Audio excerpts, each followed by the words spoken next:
திருப்பூரைச் சேர்ந்த ரூபன் என்பவரின் குடும்பத்தினர் தங்களது வளர்ப்பு நாயுடன் இருசக்கர வாகனத்தில் சுற்றுலா சென்றனர்.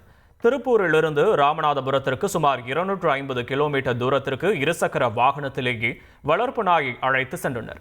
இதுகுறித்து பேசிய அவர்கள், சார்லி என்ற நாயை தங்களது மகனைப் போல வளர்த்து வருவதாகவும், தங்களை விட்டு சார்லியால் பிரிந்திருக்க முடியாது என்றும், எங்கு சென்றாலும் அதை உடன் அழைத்து சென்று விடுவதாகவும் பாசத்துடன் தெரிவித்தனர்.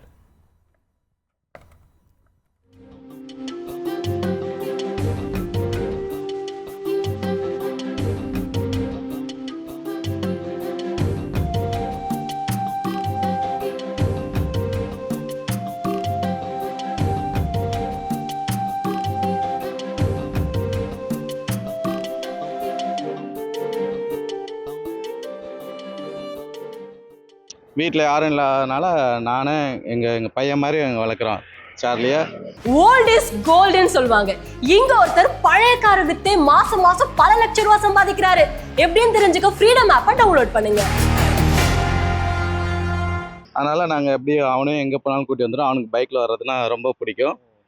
சரி, அப்படியே போயிட்டு அப்படியே அவனுக்கு ஏதாவது அங்கங்கே நிறுத்தி அவங்க பாத்ரூம்லாம் போவான். இருக்க வச்சுட்டு தண்ணி ஃபுட்டு இதெல்லாம் கொடுத்துட்டு மறுபடியும் கிளம்பிடும். பக்கத்தில் வீடு யாரும் இல்லை, யாரும் பார்த்துக்கிற மாட்டாங்க, பார்த்துக்கிற மாதிரி ஆள் இல்லை. அதனால் அவனை விட்டு யாரும் இருக்க மாட்டாங்க, அவனும் இருக்க மாட்டான். வீட்டில் இல்லைன்னா அவன் அழுவான் மாதிரி.